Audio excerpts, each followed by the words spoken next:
Hi, welcome to Hypno Geeks. This is a little recording that I'm going to be doing as and when I feel the need to talk about really important things. And, you know, over the past year, I've been working with a lot of clients who are looking to dramatically change how they feel, dramatically change how they are, how they orientate themselves through the world. They want to get rid of negative thoughts, negative feelings, negative behaviors. They want to change their habits. They want to set goals and not just dream about them and think about them. They want to achieve them, and they want to kind of get rid of anything that's stopping them from doing that. And I have found that parts therapy has been absolutely revolutionary for me in my private practice in terms of really dynamically and dramatically helping people change.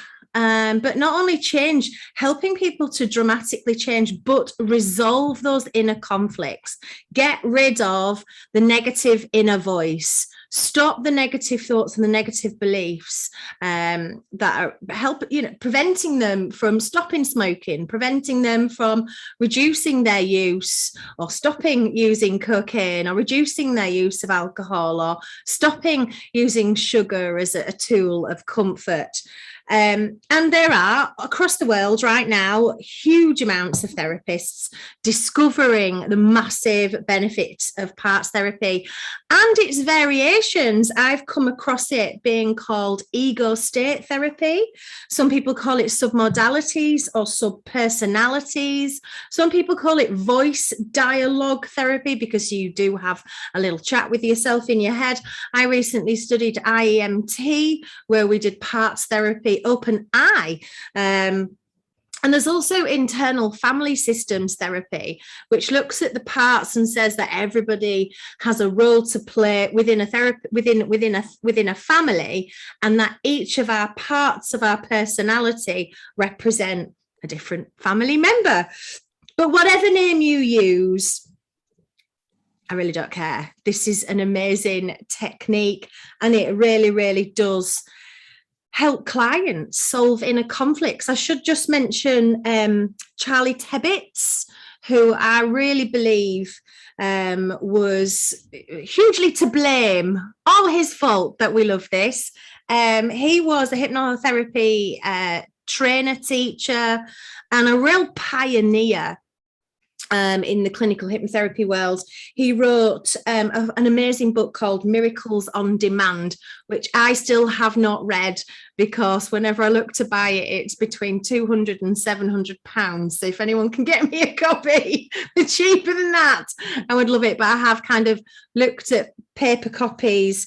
And he took also the work of Paul Fedden, who really saw this as a really valuable tool, but really kind of took it into a more person-centered space.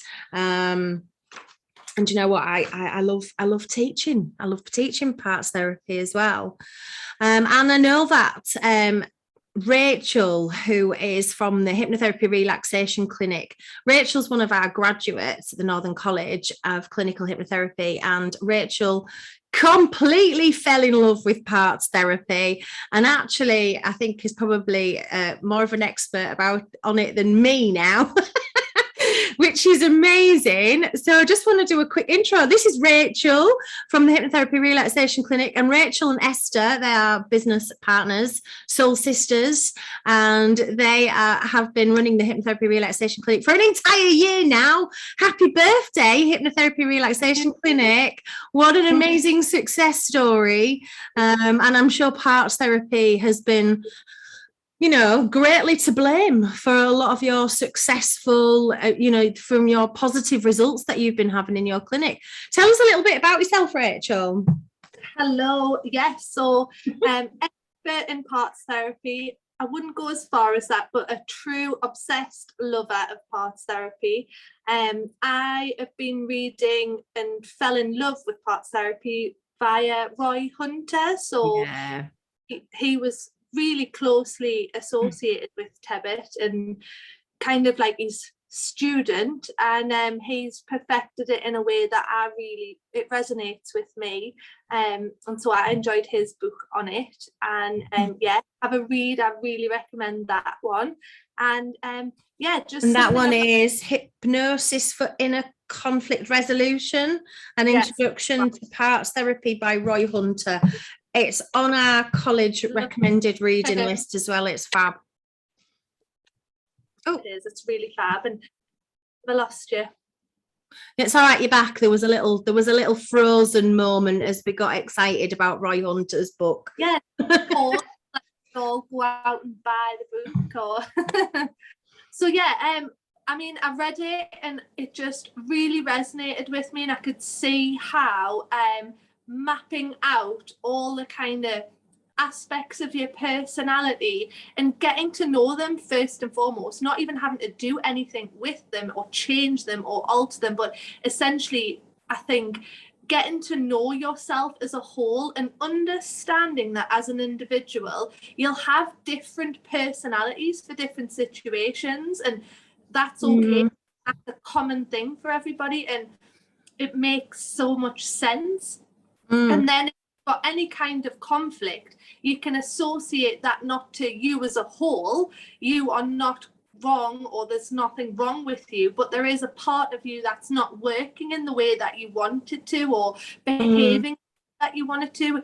And that for me is so much more relatable and understandable, that you're not broken entirely, but you've got parts of you that you are working in old habits and in old behaviors that aren't serving you anymore. And you can literally use the other strong parts of your personality, the motivators, the strong ones, the happy ones, the positive ones, to get those inner conflicts resolved. And doing that all within yourself, for yourself, means that it's so much more successful than most other types of therapy, where somebody else is doing the leading and doing the thing for you. So that was, and this is really what we mean by person-centered, isn't it? Because we're not saying as a therapist we guide our clients to the solution, which I know that you and I both think is a bit of a waste of time, really, isn't it? Because you can, was it the expression, you can take a horse to water but you can't make it drink? And also, quite a lot of time what I think as a therapist will be good for that client probably isn't all that good for that client.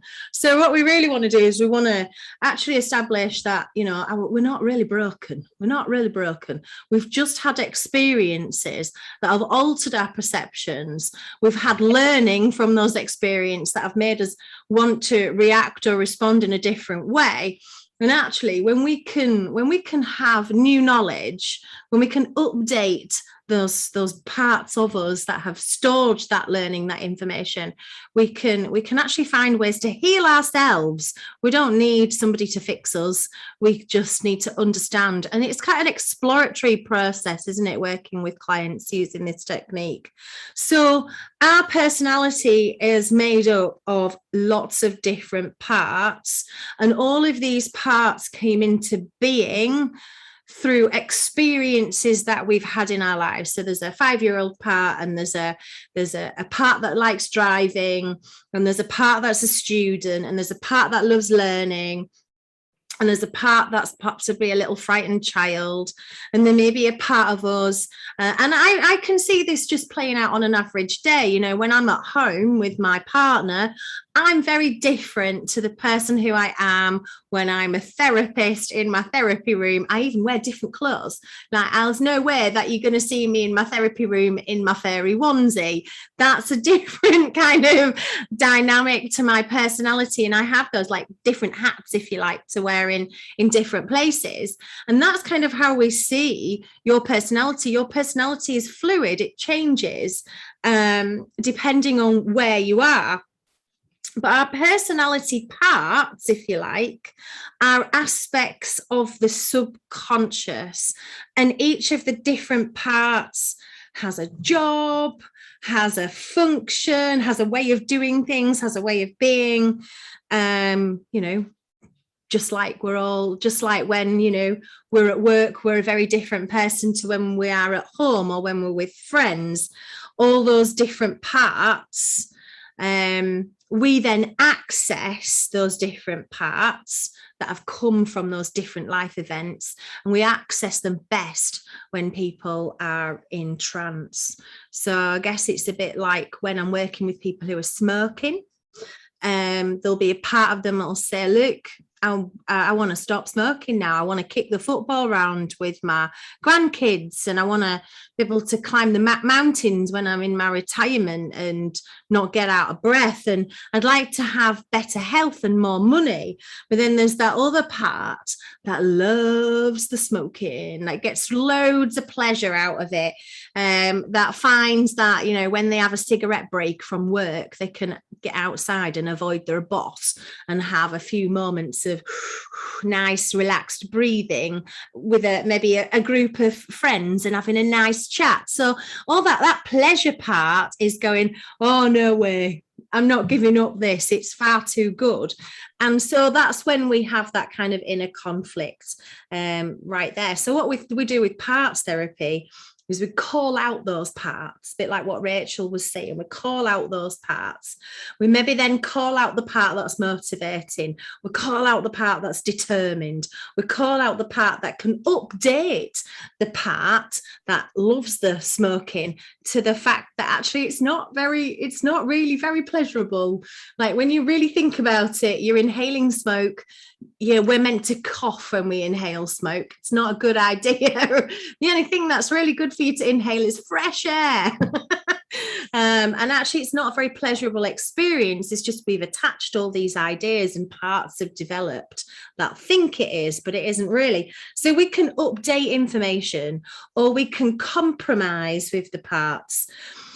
I think the beauty of this is that we can sometimes also find a place of acceptance of the different parts that have been created, and we can love those parts more. But it's about compromising, acceptance, enlightening, negotiating, so that you can get to a place of resolution and have transformation that's deeper. That's not just going to last a few weeks or a few days. This is transformation of a deeper kind that changes the parts of who you are, so then it becomes easier and natural for you to make those right decisions. Who is it, Rachel, that you find this works best with? I'd say anybody with a part of them that they're not happy with. So if somebody comes in with any kind of inner conflict, you know, a voice that's saying, I really, really want to make changes. So that's their motivating part. But I'm stuck behaving in a way that I don't like behaving. So like they don't go to do the activity that they want to do or something like that. So that you've got, for example, a part of you that is behaving in a way that you are not happy with, and we get to know that part. And I think the main thing we get from it as well is that you can forgive that part because it was just acting in a way that felt that it was best for you. It's unaware because it's your subconscious of like reason, it's unaware of all these different things. It is literally just behaving because at the end of it they get a good feeling out of it. And we take it right back and we say, we know you think you're doing a really good job and you have been, but there are better ways of making so and so feel happy. And you get your motivating part to have that. It's a debate, it's a lush, it's interesting to witness, isn't it? I mean, you have that debate, you see your client having that debate themselves, and so it works for anybody who has a small part of themselves that is behaving in a way that they aren't happy with. And that could be for anything, Amanda. It could be any kind of scenario, couldn't it? And I mean, it could be that that part of you is kind of overriding all the other parts as well, and you only hear motivational voice is quite a small one as well. And it's about getting that part that is behaving in the way you don't want it to out of the main driver's seat and get it doing new jobs, get it working together with other parts in a better job role in a better way. So yeah, anyone is the answer. I think so. It's one of my favorite go-to techniques. It really is. I should really just share my own experience of having parts therapy as well, because I've had quite a few sessions of parts therapy, and it's been absolutely transformational in my life. I was a workaholic. And I busied myself every single day. I think because underlying that was a bit of anxiety, and underlying that was a bit of a lack of self-love and self-value and self-worth. And so to make myself feel better, I worked very, very, very hard, and I would start early in the morning and I would work right through the day till very late at night. I didn't have very much of a social life. It was all work and no play. It makes Amanda Joy a very dull girl. But I learned, because I come from a very big family. I have like 4 brothers, and we had foster kids as well. So you can imagine, like, my mum trying to get us all up and washed and dressed and out the door. Whenever we were able to achieve something for ourselves, like you can tie your own shoelaces, you can do your teeth by yourself. Well done, you've done your teeth and washed your hands and face and your neck and behind your ears, and you've put your shoes on. Well done. So whenever we were able to do things for ourselves, we were given a lot of praise. Whenever we achieved something at school, at Sunday school, at cycling proficiency, whatever it is that we're doing, swimming, ballet, my mum had us doing all sorts of stuff. Whenever we achieved something, we got praise. So there was a little story, a little part of me that believed that to get love, to be loved, I must work very, very hard. And it was actually that little part of me that believed that I must work really hard was quite useful, you know, in some ways. So it was rewarding in some ways, but it was exhausting in other ways. And my body started creating things, illnesses, to slow me down and to make me stop, because it was unhealthy. It was not a balanced thing. So I had this old knowledge from childhood. We sort of call that old knowledge like a schema, and it's very much a part of our implicit memory, which we used to think was fixed. That implicit memory is fixed. It's not now. We know now that implicit memory can actually be updated. We know we can change those schemas, but we need something familiar for our mind to understand. And what's more familiar to us than little people, a person? We understand that people are complex. We understand that people have experienced lots of different things, and that makes them in lots of different ways. So what we do is, when we're working with parts, we can imagine seeing that part. We can imagine talking with that part. We can speak with that part. And it feels familiar to our mind. It feels familiar to our brain. We can understand like that there's a little part of us. And I think that familiarity makes it a really accessible tool for clients. You know, clients understand. And it's quite nice as well to know that it's not all of me that's like not good and not well and not thinking right. And, you know, I don't want to use the word broken, but it can feel broken. It's just a little part of me that's maintaining. And it kind of like, okay, that enables me to like take a little step back from that. I don't need to beat myself up because I've beaten myself up for years to work hard. I can just say, do you know, there's a part of me that just needed love. It needed unconditional love.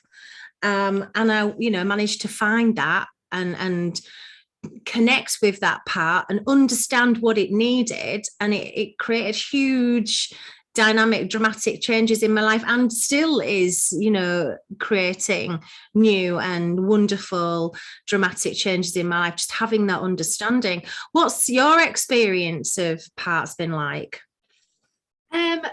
Again, not one particular thing. I started off with wanting to get to know all my different parts. So I use parts therapy personally to sort of map out all the different things that make up me, so that I can know myself better, and I can be so much more aware of when I'm in a certain situation, what part of me is kind of in control at that time, and then my behaviors accordingly, and I can use it to my advantage, so that in situations that I'm not comfortable, I can switch up the part that is going into the situation, and I can increase my confidence. I love it. I can do so many fun things. So I love to map out me and what makes up me and all my behaviors. And then for clients on a one-to-one basis, they'll initially come in with an issue, and then we'll go directly to the part that has the behavior that they don't want. But essentially, for future sessions, what you can do is you can just speak to all parts, all the positive ones, all the younger versions, and all the fun ones, and just get to know yourself better, and it'll help improve your self-love. Boundless. I think knowing what you need, even if what you need is to dance around the living room to some bad 90s trancey dance music, guilty, or if what you need is a hug, or if what you need is to rest, you know, being able to really tune in and listen to your whole self as well as the parts of yourself and go, do you know what? I need a bit of this. It's actually really, really wonderful to be able to do, because so many of us don't know how to understand what our needs are. And people say, oh, self-love and love or value yourself. How? You know? Yeah. I remember I spoke with one, it was a single mum, and she said, I've started doing a bit more self-care and self-love. And I was like, oh, tell me what that is then.